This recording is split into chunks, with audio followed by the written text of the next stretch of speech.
Hello, ladies and gentlemen. Welcome back to the Masters Qualifiers here for Paladins. My name is Rainday. That's Hi-Rez Pretty Hair, my co-caster, and we're going to get into the action right back to it, so there's not too much to delay. Of course, it is going to be AGG versus Panda Global, and that was formerly Team Xenasi back in the day. They're going to be facing off here first time in the Masters Qualifiers, trying to make a name for themselves. That's right. They had a great start to the Open Qualifiers. They actually took first place coming in. I think they were like the 16th seed or something crazy like that. So definitely a team with some potential. They've got Smidgen, one of the old match point members on their team, looking to make a name for himself. And AGG's got some up-and-coming names as well. Bubble Boy, one of our own. Yeah. Our streamers there on Paladins game. PrinceDanny, a guy that's been around for a while. Going to make names for themselves here in the Masters Qualifiers. Big community members, and let's see how they face off in this match. We should be ready for the map screen to come up and talk about where they'll be playing their first game, see what they've banned out. So it does look pretty similar to before. Jaguar Falls banned out, Frog Isle banned out by AGG. Jaguar Falls probably the only one I'm a little surprised about, but Stone Keep, very standard first map for a lot of these teams. Loving the brand new map that's been introduced into Paladins. Yeah, absolutely. We're ready to get into the champion draft to see what these teams will take. I like the variants that we can see here. It's closed in, but it's kind of not. I think I would most compare it to like a Serpent Beach, because you saw like Warden, right? He waddled out on the point and he's kind of exposed, but most of the fighting is happening around that, and either Cathedral trying to take control of those high ground zones. Well, that is the most important thing, because Serpent Beach has a couple of high grounds, but this has some very high ground. That third tier on the temple where you're fighting can be very difficult for frontliners to interact with unless you take up Makoa, and that's why I'm very I'm glad to see Panda Global prioritize that earlier on. I think on this map specifically, Makoa being able to dredge anchor up to that third layer and make sure anybody who pokes out is in danger is a very good pickup. Torvald, the next selection. This is kind of just what NA's been leaning towards. They're prioritizing their tanks first things first, and Ying is kind of noodling her way in there after the fact. NA did it first this time. They actually took Torvald, and then Torvald became a lot bigger. I mean, I remember one of the early adopters. We saw Match Point back in the day, War Doom. Obviously, we have Bidey, who became one of the early adopters of Torvald. So Ying, Drogos followed up for Panda Global here. Already looking like a very strong pick. We know Bubble Boy for AGG has really wanted to and excelled on the Ying, so he's not going to be able to play with that this game. He does have Maldama, though. I mean, he's fine. You know, kind of all support players at this level are okay with both Ying and Maldama. Some of them go even deeper into the Grovers and some Pips, you know, from time to time. Shaolin, a character we didn't see much of in the previous set, but still one I think is strong in terms of breaking this Death Ball planted. Scales so well with Wrecker. His auto attacks just scale so well with Wrecker, especially with that recurve legendary, giving him 15% more attack speed. Ruckus picked up for Panda Global here. Pip taken as well. And so we mentioned the two healers here, so that's not going to be an option for AGG. They go with a little bit of the point pressure, the point stabilization, and now take away one of the greater counters, but one of the better counters here. Bomb King coming out. The only difficulty in this champion's counter is using it as effectively as possible, which takes a very good player. And Rovaniik just happens to be that. He just happens to be one. So he kind of fills that role that Drogos Shaolin, just busting up the point pressure. Grumpy Bomb, great tool for zoning. King Bomb as well. If you clump up, you're going to be very heavily punished by that. Go ahead and introduce the teams. You want to know, we'll be taking Pluck on his Makoa. Smidgen will have Lifelike for his Ying. Tooney running Explosive Flask. Catalyst for his Pip. Use a lot of the direct impact talent for Cacanuck's Drogos. Finally, Aerial Assault for tinyFetus' Ruckus. And for AGG, Recurve for Shaolin. Standard legendary there. Accelerant, giving Poppy Bomb. Rovaniik a little bit more movement ability. Fortify for Barrack as of now for Jake B. ElZulu running Field Study. Extra protection damage. And Spirit's Chosen for Maldamba on Bubble Boy. Growing with the Chronos to start out. And Master Riding for Z1 wants to get to that point quickly. 2 Wreckers, 2 Cots. Selection for Panda Global, as well as 2 Cauterizes, I believe 1 Wrecker for AGG. Both teams moving out right now. Wrecker's trying to chew through this shield into Planet, but canceled immediately. There's the Grumpy Bomb. There's the zone potential. that ability excels at. I love what tinyFetus did there. Gets his miniguns rolling. There's a moment before the DPS really starts to kick in, and he decides to activate that and then advance his way, keeping the momentum of the machine gun so that when he gets onto the point, he's ready to fight. There is the Bomb King. Grumpy Bomb just going to aerial assault away. That's the benefit of having that third dash. You could use it to escape the Grumpy Bomb and get right back to where you were. Smidgen picks up the first kill on the JAKEB on the Ying, and now going forward, keeping his teammates healed with the Genie Mirror, is going to try to apply some pressure here, but Team AGG, Panda Global, finding an answer back here. Tooney now has a great angle. He's on the 3rd floor of his cathedral, just raining down damage. Does drop down to support his team with heals and the like, but so much burst damage actually comes off the back of Pip. Big salvo there is a follow-up fire spit. Doesn't even need it. Tooney has already confirmed the double kill. 66% and climbing. Was very close, but Panda Global starting to pull away with this first point. Yeah, they're pulling away big time. Very, very strong plays we've seen from Rovaniik, but because of the aerial assault, I think Ruck is not really being threatened by that Grumpy Bomb, which is pressure they were counting on. It was extremely, extremely safe in that fight. Didn't really have anybody to focus him down. tinyFetus finds himself on a 5 streak here, and they continue to pressure up. Pip just throws a healing potion down to his buddy there, and now starts to focus down onto Rovaniik, who had a shield, so that first shot did a lot, but now bouncing back up, he knows there's danger, but look, the impale comes out. He's gonna maybe fall here. The healing potion saves him, and he's just gonna retreat for now. To get back around the corner, and this is what Pip kind of does so well. Doesn't have to play super team focus. He can box out with some of these backline damagers, considering he's got a high base health, 2350 there, as well as the ability to heal himself, giving himself a lot of effective HP in a pool. Can drop his damage in supporting his team from a very far distance. Evil Mojo very effective at swinging team fights as well. Very curious to see the loadout on Tooney as of now as well, to see if he's running Refreshing Jog. It doesn't look like he is. Just going with Gift Giver, Smithereens, pretty standard stuff for him. Wants the healing potion to increase, so he has an extra chance to be able to hit his teammates with it. And the fix that we're talking about, Nick, making it a little bit smaller, hasn't happened yet. So he's still got to do a little bit more work than he's going to have to next time to perfectly hit his teammates.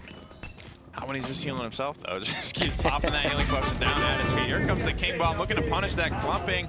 Getting back onto the high ground. We'll probably find 2 here, just settling for 1. Higher damage the closer you are to the center of that explosion. Cacanuck will drive 2 kills of his own home. Oh, and the Hyper Beam from Torvald keeps Tooney. He falls down to the bottom ledge, and now Rovaniik gets picked off again. The Evil Mojo is here, but does he have the damage to follow up? Cacanuck still alive. They may want to prime a salvo and get ready to fry some chickens. Tooney goes down. There's the Evil Mojo. Chicken down. 1 chicken still alive. Will he fall? No. Bubble Boy slithers away, but it's almost inevitable he'll fall. Rovaniik, the last man standing, and the King will go down thanks to the pressure from Panda Global. 2-0 up now. They got the momentum on their side, as well as some key ultimates. Dragon Punch ready to go, as well as Ancient Rage. 2 very, very important ultimates for swinging the team fight in your favor. Dragon Punch basically counted as a guaranteed pickup. You can see these shrieks are getting pretty big as well. So if Tooney and tinyFetus do get shut down, they will provide bonus ultimate charge to whoever on AGG is able to shut them down. So something to be aware of.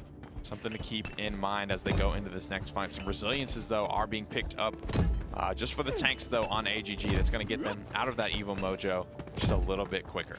tinyFetus and Tooney, they are brothers in arms. They queue together all the time. They made a name for themselves, working with Cacanuck here to try and create this Team ZNC that's been picked up by Panda Global, and both of them on 16 and 14 streaks. A deadly duo.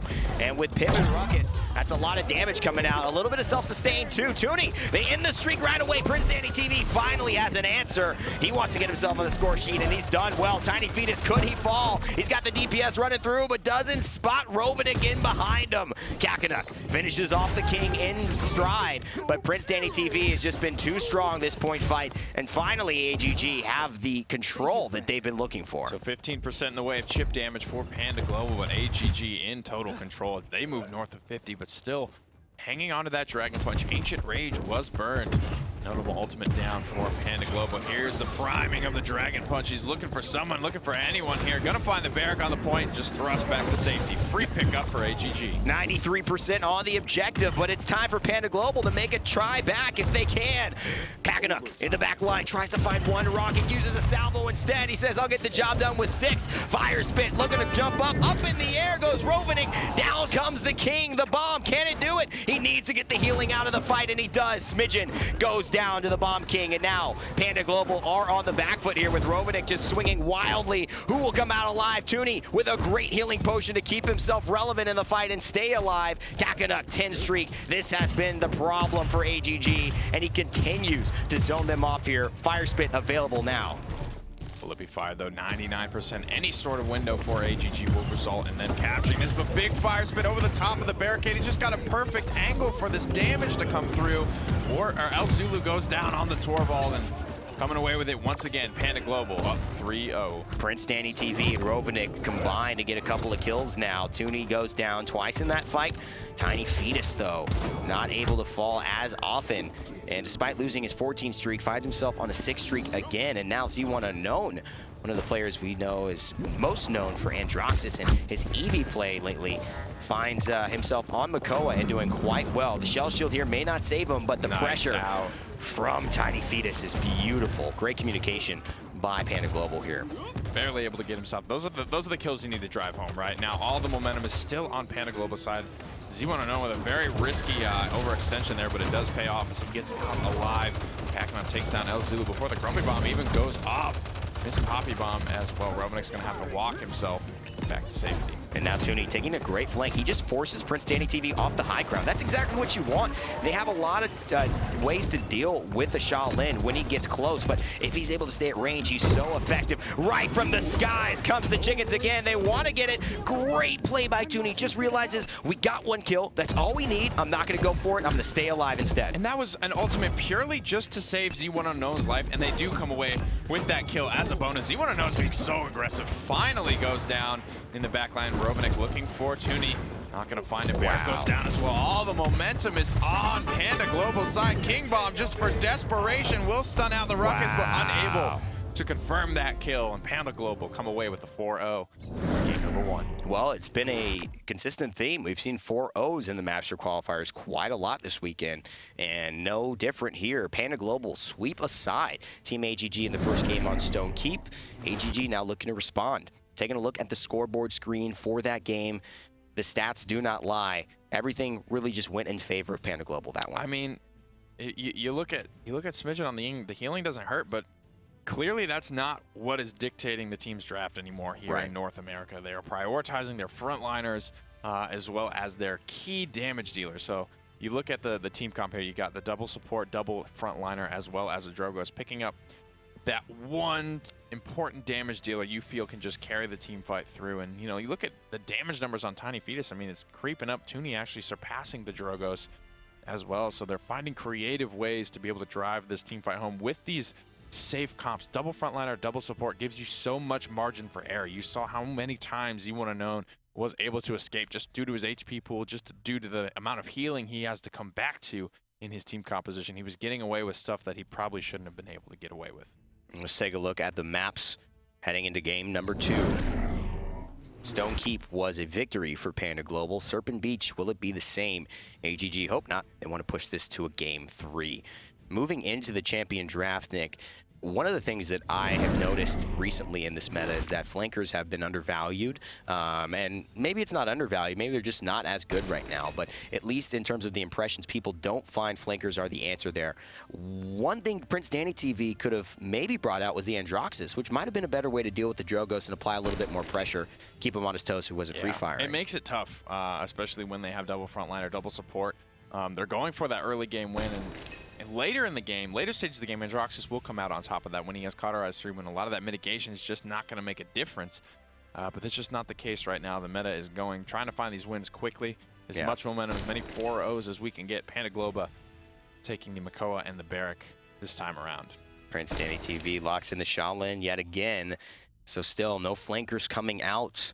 Not sure if they're dead in this meta, but we'll see. It's going to be up to a team to really bring something out and make it seem that it's worthwhile. Mudastina did it yesterday and was excellent on that exact map. So it can happen, but just hasn't been happening as of late. Grok, Maldamba, the healers, the tanks getting the prioritization here. Panda Global very, very tanky on this lineup. I think it's just the margin of error that this team composition gives you. They're so tanky. They're so, you know, able to sustain. I mean, Maldamba, he's not a squishy guy. I think he's got 2350 base somewhere in that neighborhood. And Grok is up in the 2600 area, and they all have the ability to just heal themselves, self-sustain, and just box out. And early game, that's what everyone's looking to put the game away quickly. And when Cauterize just isn't that big of a factor, that's the team composition that's going to excel. Yeah, and here it is, Androxus. Nick, as we mentioned this, we bring it up, AGG, bring out Androxus now. Victor gets taken as well, so still no flankers for the side of Panda Global. But AGG, when you have someone who's that notable of an Androxus player, like PrinceDannyTY, I think it's a good time. And Z1 Unknown, who is one of the better Androxus players. I mean, he used to be synonymous with a good Androxus player. Still is.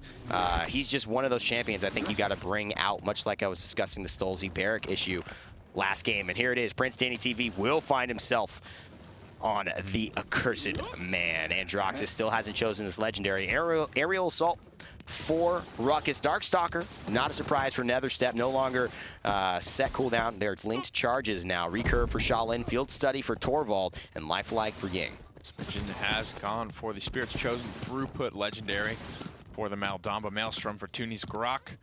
Of course, Makoa taking the Pluck legendary, giving himself a little bit more bonus damage after landing his Dredge Anchor 4-5 for Cacanuck's Barrack. Finally rounding things out will be Iron Sight's Gunnery legendary for tinyFetus' Victor. Heading into battle. Got a couple wreckers, couple cauterizes there, couple master ridings. Everybody looking pretty similar on both sides. Missed hook, missed opportunity.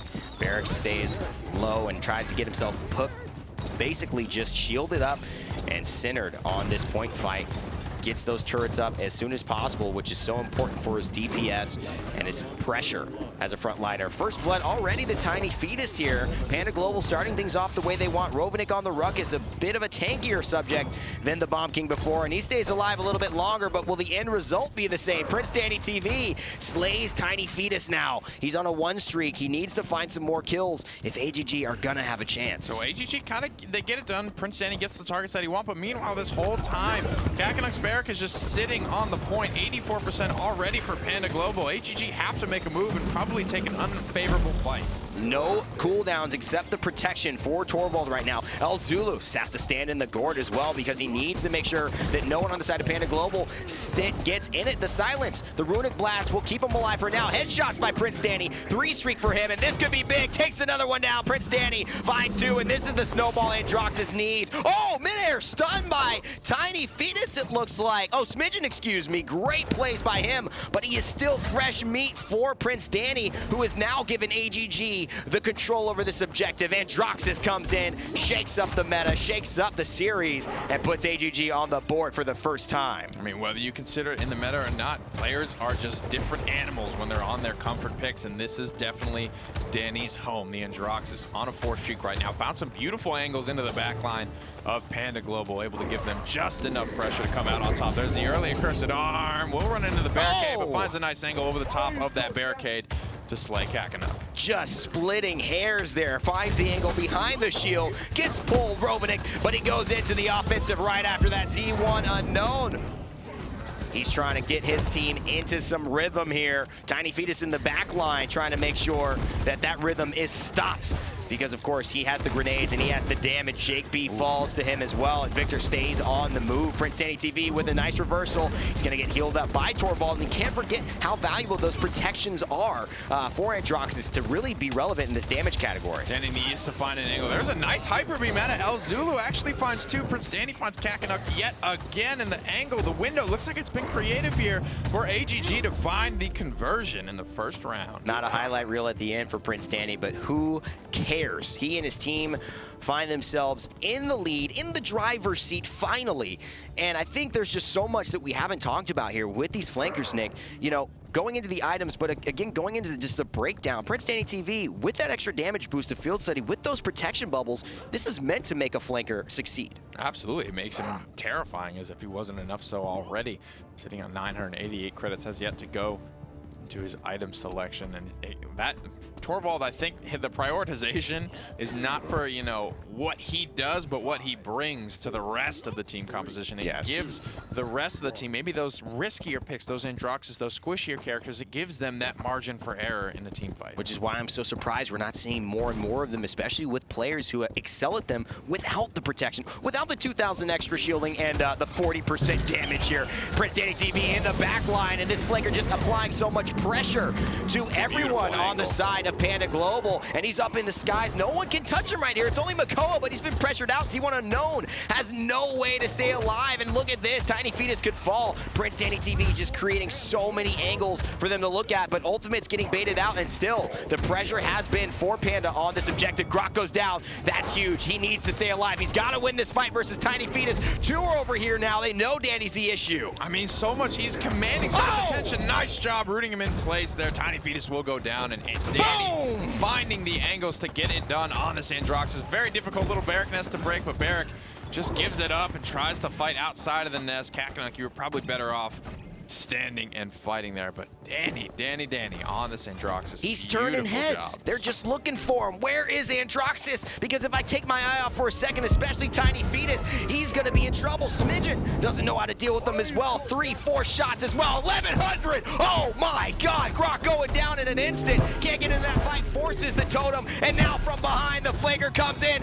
tinyFetus goes down. Hyper beam from Torvald. The protection shield isn't on Danny yet, but it might as well be, because he is unstoppable here in the realm. One headshot will do it, but he gets taken down by Z1 Unknown, and Panda Global, out of all odds, take the point here. They cut the head off the snake, the dredge anchor finally shutting it down, and that's the best counter that Panda Global have gotten to PrinceDanny. They have to be able to land these anchors on him, pulling him out of position, going through that reversal and just shutting the Godside down. They have to find the burst, but that protection bubble is going to make it so difficult. And it's so true. The protection, that's what needs to save Danny. The Runic Blast, the silence after Makoa hooks him for the follow-up for his teammates, but then the protection as well needs to be the thing that keeps Danny alive. Unfortunately, I mentioned in that fight too, protection wasn't there for Danny. He didn't have it. And ElZulu was forced to use it earlier on. A little bit of the misplay coming out from the first part of that point fight. I think if they want to make this snowball, Nick, and really make this work, Danny's got to get to work a little faster, because Panda Global, they really started retreating after having 80% on the point already. Yeah, and part of that comes down to his team as well. He's finding picks, he's commanding attention. They have to be able to capitalize on the space that Danny is creating in these team fights. You can see him working his way around, trying to find the angle once again. Finds it onto the Victor, gets his accursed arm charge, but missing a lot of key shots. Pops the ultimate. Probably not how he wanted that to go. Does find a second one, looking for the third. Looking for the third, looking for the fourth. PrinceDanny, quadra kill. Takes down 4 members of Panda Global. Cacanuck, the stay-at-home dad, hiding. Almost wetting his pants there, trying to stay away from this man who is on a deadly streak. Gets shoved into the corner, bullied around by AGG. 57 seconds left. Panda Global looking scarred. The latest pentakill ever. Unofficial, but a pentakill nonetheless. PrinceDanny finding all 5 killing blows in that previous team at 21% back, ready to go on the accursed arm as well. So taking that one to the bank. 40 seconds remain here. Panda Global, undeterred, however, moving back in to give it another shot. He's got another step available. 7 streak as well. tinyFetus has to keep looking behind him.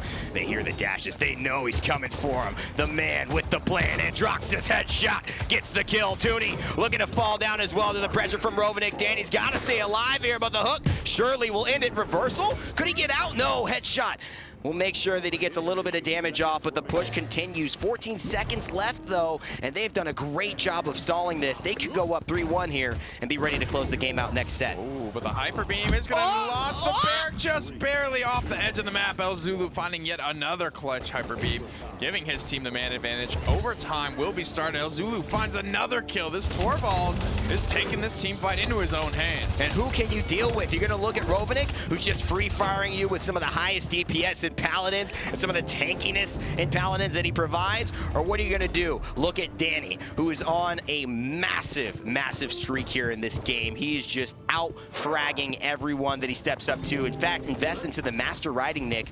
Very, very curious, but I think he just wants to get his positioning right. Yeah, that off the bat, he's going to have favorable positioning, as well as he is the one that is their team fight is living and dying with him, so he needs to be aggressive. He needs to play his game. Master riding, it prevents the punishment, right? If he gets out of position, if he gets picked off once, it's not the end of the world. He's got the Master riding 2 now, just went into that. He can get back so much quicker. It allows him to play more aggressive. And the adjustment I want to see from Panda Global here, where is the Dredge Anchors? You want to know, just save this cooldown. Prince Danny is winning these team fights. Yeah. He is carrying these team fights. Every time you take him down, AGG are almost forced to just back up outright. Well, let's find Danny here as we ride along with Ruckus. Really, we know he's going to be the one kind of telling the story. Danny in the back line, but so is Rovaniik, so they split things up here, Nick, and it's very, very important. A cursed arm from Danny, doesn't find one yet, just shifting over. And C1unknown, as you mentioned, Nick, misses the hook, but was going for Danny there. Oh boy, Tooney falls, and this is looking loony right now. Danny going on 6-3, 7. He's trying to make it 8, but he doesn't need to. Panda Global falling at their feet here. AGG in control, 45% and counting. Wise strategy here for the victor, just to stay back. tinyFetus doesn't want to get too staggered from the rest of his team. No the hook. Clock is ticking. Needs to hit this shot. All these dismounts, maybe the space, the time created enough for AGG to drive this one home. They've got to stay alive. Great protection by Torvald to make sure Shaolin doesn't take too much damage there. Shaolin cannot get killed. Protection bubble. Oh, that's huge.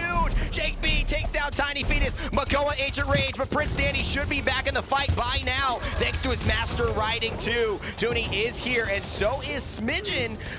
But is it gonna work here for them? Hyper beam by ElZulu, and that's not gonna get any damage off. This Runic Blast is huge. PrinceDannyTY gets one. He's trying to fight Tooney on the other side though. Will Prince Danny come out alive? 99% for AGG. They can win here. 93 finds Smidgen there. JAKEB coming back in. He is healthy right now, but C1unknown is here. The tanks are so important to have in these overtime scenarios. There's a big repulsor field. It's gonna be so much damage mitigation. Cannot punch through. 500 health and falling. Around the corner goes C1unknown, but is it enough?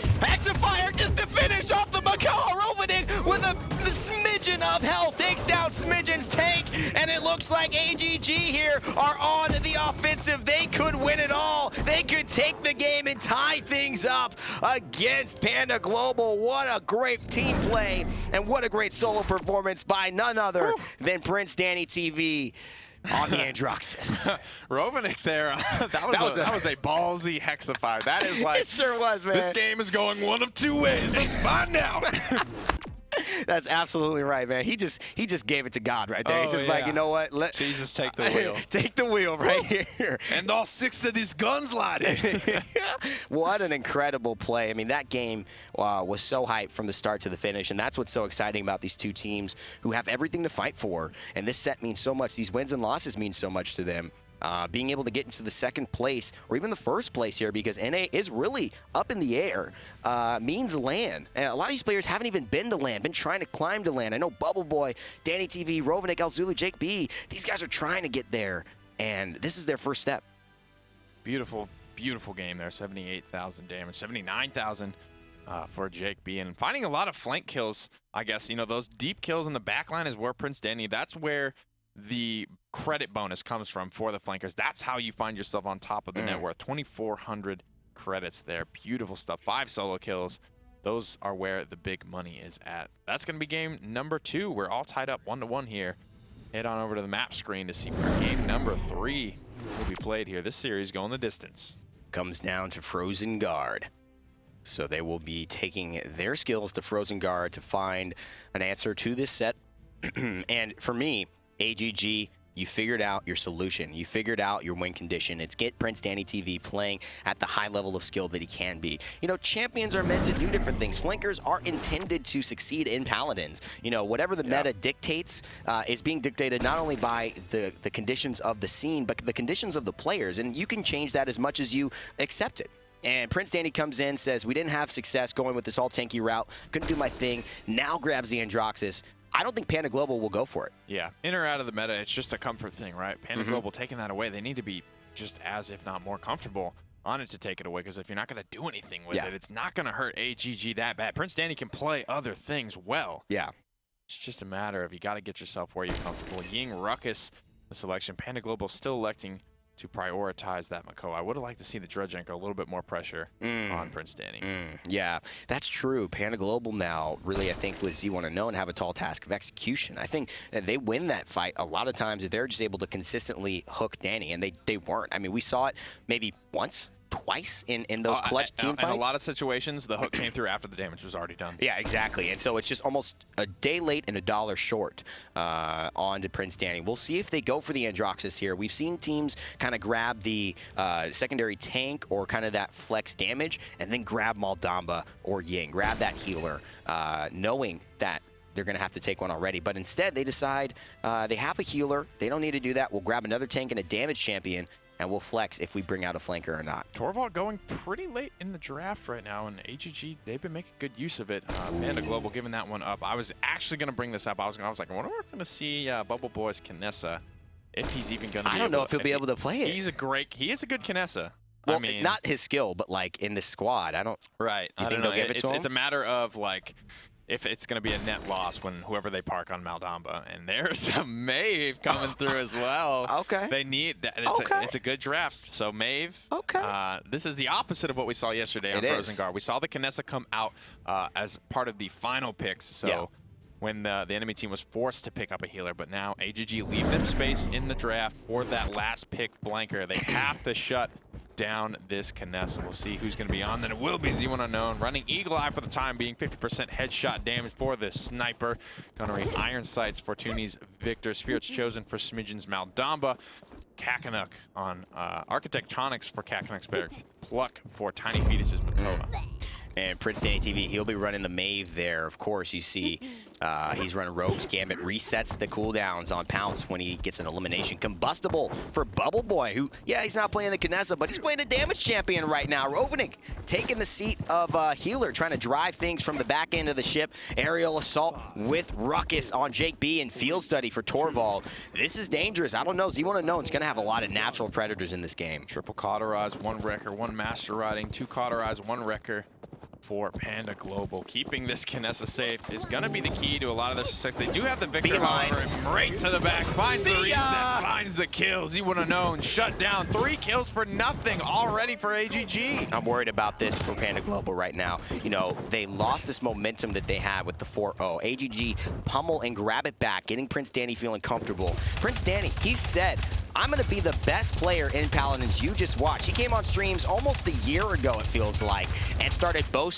And the guy's continued to put in work. He's continued to put in time. And now he's really trying to prove it. This is his moment. He's got to do it. He's going against Tooney's Victor. And yet again, Maeve comes out with Danny behind the wheel on the top end. Tooney, you got to just stand there and fight that. You're not going to escape Maeve. Her mobility is just too much. Going for some long range and Pounce just to get in position. Pops the Proud just to close the gap. But forcing Kinessa out of the fight is going to be enough. Finds space to create. Takes down Smidgen as well. A flawless point capture for Team AGG, and they take the first payload of the game. This is looking like a collapse, but AGG, they are looking stronger and stronger. And so it's not necessarily of a team falling apart. It's maybe the story of a team putting the pieces of the puzzle together. AGG finding strength in sometimes their diversity and their adversity and what they bring to the table that may be off meta with flankers, but may be just what they need to get by and surprise some teams here in these most important sets against somebody who could easily be taking third over them if they don't get this win. And the Global popping their ultimates, popping a headhunter to try and find a couple of kills, and they do, stabilizing now. Moving forward back to where the payload point capture was, trying to take some defensive positions here. Get some dismounts for AGG. Don't want to let them back to this payload for free. Buying valuable time off the clock, but Prince Danny, he finds an overextended Kinessa, cleans her up. You know, I did just say, you know, whether they place in third, but I do want to reiterate that North America's really up in the air. I mean, we see all these teams kind of taking losses from each other's now. Now that the rosters have really swapped and the main teams of Eager and Matchpoint have kind of broken apart, melded together, I mean, first is literally up for grabs for any of these teams. So this is so crucial for both of them. Cacanuck finds the kill onto Bubble Boy here, but PrinceDannyTY, what do you expect? Just perfectly reads the transporter by Kinessa on a rampage. I'm surprised the spray didn't come out. Midnight coming through. Great hook. Oh my God, was that a blind hook by Z1 Unknown? Doesn't matter though. PrinceDannyTY again has done the damage. It's a day late and $1 short, and they are still on the move. Was able to escape with Tooney's lives. ElZulu finds Cacanuck, and the trickle here needs to stop for Panda Global. They have to just give up a little bit of ground, give up as much as they can afford to. They need their respawns to come back. Prince Danny will go down. Z1 Unknown finds him. There's a nice Dragon Punch as well from Bubble Boy. Will find tinyFetus, but the round is already over there Would have liked to see him actually just whiff that on purpose to retain 30% charge. Yep, and you know what? Sometimes that's important, Nick, but sometimes he's looking at the credits. Sometimes he's also looking at the mentality. These teams, these players, they know that BM gets in their heads. They know that they're frustrated right now. They know they went 4-0, and now they're suddenly at the precipice of losing 4-0 and losing some crucial games. So maybe it's just, again, ahead. We're going to be that much better than you, and we're going to show it. PrinceDanny has his Cauterize 2 online, so no healing from Z1 Unknown. I don't even know if he's running Restore, but it won't save him for much longer with 60% healing reduction. Flat even 0 credits in pocket for Bubble Boy, so gets just enough credits there off the back of that Dragon Punch there, making me eat my words. Beautiful stuff. You never know what the reason is, but I think it's important. Need this Haven! One more hour, but it looks like Jake B, he's got all the time in the world. Free firing as a ruckus never felt so good. Hexafire available too. May not have to ask God for the success on this one. He may have his teammates just hooking him up here. And oh boy, Torball getting melted. Great dome shield. It's just meaning Cacanuck is really the one free firing now, but they've used that crucial piece. Hexafire here, and oh, the shields will actually use a lot of the mitigation. Wow, Fire Spit saves the day as well, and Jake B's life. The fact that they were able to still punch through that much damage off the back of Barricade through the Shell Shield as well is just immense. It just shows you how much damage Hexafire actually does. 68% for AGG on the point, looking to go up 3-0. They're putting themselves in a great spot to do it. Dear God, Jake B, do not get healed. Of course, he was almost healed by Smidgen. Wow, but unfortunately, takes down 2 as he exits stage left there, gets taken down, but the Fire Spit from the grave was delicious. Huge stuff there by Bubble Boy. We haven't seen him a lot on anybody but a healer, but he's proven that he's got a very excellent just adaptability, and you know, he knows the game. He plays a lot of these champions. He knows what he needs to do. He's focused down, you know, kind of taking a few breaks from some of his responsibilities and said, I want to really make sure that my name is known, that we step up, and you know, it's proven today, and it has shown successful here. Protection bubble coming out. AGG do secure the payload, go up 3-0. Midnight ready to go. Dragon Punch as well. Illusory Rift, Hyper Beam nearly there. Hexafire is almost back up as well. So Jake B has been finding immense amount of damage. Here comes the Salvo. Fire Spit doesn't find anything through the cavern here. AGG round in the corner, priming ultimates. J Bubble Boy wants to find it. Hey, he's gonna get one. Cacanuck goes down, hits the, oh, doesn't hit the Fire Spit, looks for the rocket. Can't find that yet. PrinceDannyTY in the back line though, so who do you look at? The dragon in the skies or the chick in the streets with the blades? That's gonna be one look, that's your last, because if you take your eyes off of any of them, it's proven AGG will come back and finish you off. Ruckus again, they're in a serious position. The Dread Serpent's gotta handle him, but he's got Hexafire on the table. Uh-oh, and he goes up off the top rope, up twice, doesn't find anything, able to take him down. Z1 Unknown's Headhunter is gonna be good, but Bubble Boy finds 2 kills. Another one for Z1 Unknown, and tinyFetus drive the team fight home. Rovaniik, the sole survivor, he's just trying to hide in the corner, but the Dredge Anchor says get back here and get staggered, but still 1 minute and 10 seconds remain on the clock for this final, what looks like 5 to 10% of the push for AGG. Put themselves in a beautiful spot to drive this one home. You don't want Panda Global to start getting, you know, rhythm here, especially if you're AGG and you know that you're so close to winning. These 57 seconds mean a lot. I think they've got to find a hook. They've got to find an opportunity to poke somebody here, and maybe it's the Makoa. They're almost getting him down. In fact, they will. tinyFetus goes down, and that's exactly what they didn't need. Maybe just a little bit of an over, you know, aggressive push there, and finds himself now in a bit of trouble. Z1 Unknown going down as the Kinessa, so they just lost 2 huge components of their squad. Such a difficult thing to deal with this experience we have in the backline, finding these elimination, these resets here. Needs the Ancient Rage, but just doesn't have it. The emotes come through, and AGG take the set back from the cold dead hands. Panda Global. They pried it open, Nick. They just finger at a time. Squeezed the win out of that. They squeezed the set back. And you know what? For me, I love it. I'm very, very impressed by AGG, not only for their play, but for their decision making. A lot of times we have seen in the past teams with their back against the wall do the same thing because they're afraid to innovate, because they're stubborn in many cases. They feel that this will work even though we've proven that it doesn't. And they decide, you know what, we will go the flank route. We know they're not picked up. We know we don't see Maeve. We know we don't see a lot of Androxus, but we will do that, and that will be the difference. Heck, they put Bubble Boy on Drogos. Yeah, it bodes well. Their flexibility, their versatility has been shown today in the draft. We got JAKEB flexing onto a tank, Rovaniik flexing off damage onto healer, Bubble Boy flexing off supports onto damage. They just have 100% coverage. Whatever they need to bring to the table, they've got someone to fill that role, as well as the rest of the team can fill in the gaps left behind. Well, let's take a look at the standings now as they stand and see what this See win. where all these teams stand on the standings. Standing at the top, Astro Authority 2-0. They find the quick 2-0 in their series. AGG 2-1. Panda Global with the 1 win, the 2 losses after their series, and Eager yet to find a win after a dominant run in the open qualifiers. If Guns